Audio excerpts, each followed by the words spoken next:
कुजंग को एनएससी करबा पई तहसीलदार जरिया मुख्यमंत्री को दाबी पत्र प्रदान।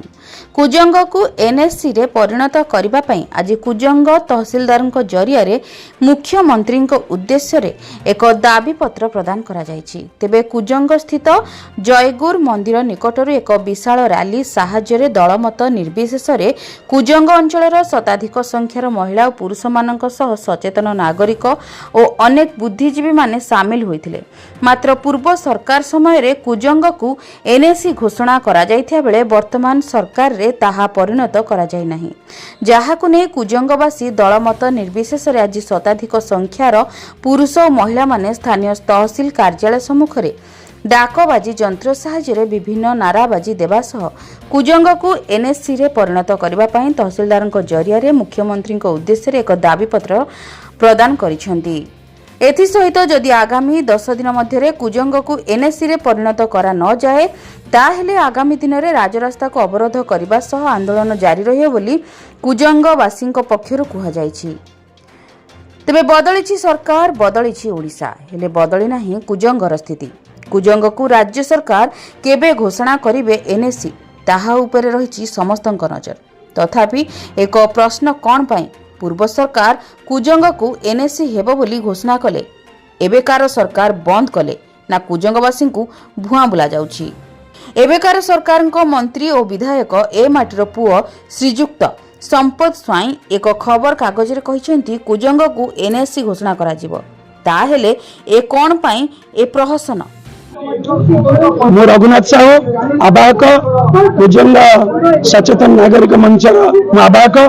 आज कुजंगर समस्त बुद्धिजीवी सचेतन नागरिक सीनियर सिटीजेन विभिन्न क्लबर सदस्य माने समस्त एकाठी होई राजनीति ऊर्ध्वे आम एकाठी होई गोटे दाबी पत्र माननीय मुख्यमंत्री उद्देश्य रे कुजंग तहसीलदार महोदय को देलु एवं आज आम दर्शाइछु कुजंग जो अवहेलित अवस्था रही कुजंगर स्थितिभूमि यथार्थ थिबा बेले गत सरकार ताकू तनखी करी आंदोलन आमे करिबारु गत सरकार नवीन पटनायक सरकार एटी कुजंग को मान्यता देइतिले, एनएससी मान्यता देइतिले 2024 मसिया मार्च मासरे।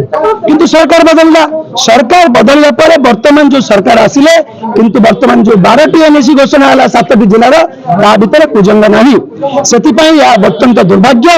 आमे आज माननीय मुख्यमंत्री का उद्देश्य रे जणाउछु, लिखित जणाउछु जदि ये सरकार तमे जदि आप दाबी न सुनिब आम सरकार को आम जनइलु मुख्यमंत्री की, 2 उपमुख्यमंत्री की, आमर शिल्प मंत्री को, आमर स्थानीय जी अच्छा सांसद एवं नगर उन्नयन मंत्री को एवं सचिव एवं जिलापाल को आम समस्त को दाबी जनइलु।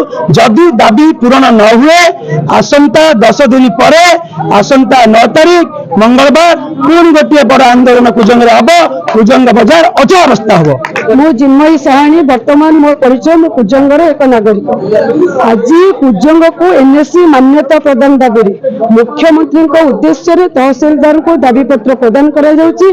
आज दाबी पत्र प्रदान उद्देश्य है वर्तमान जो 12टा एनएससी घोषणा करा जाइछि, 12टा एनएससी घोषणा होला बेले जो कुजंग को बाद दिया जाइछि, कुजंग को यदि 10 दिन भितर सब भित्तिभूमि थाई, सब ऑफिस दफ्तर थाई, सब योग्यता थाई कि कुजंग को जो एनएससी बाद दिया जाइछि 10 दिन भितर कुजंग को एनएससी रो मान्यता घोषणा न करा जाए ताहले आगामी दिन में आंदोलन को ओल्लैब। आज तार थिला ट्रेलर समस्त कुजंग बाजार बंद हो, समस्त कुजंगर आदिवासी माने कुजंग रास्ता रास्ता आंदोलन रे बसिबे एवं लड़ाई निश्चित जवाब देबे। मु सुभाष महापात्र कुजंग नागरिक सचेतन मंचर एक सभ्य।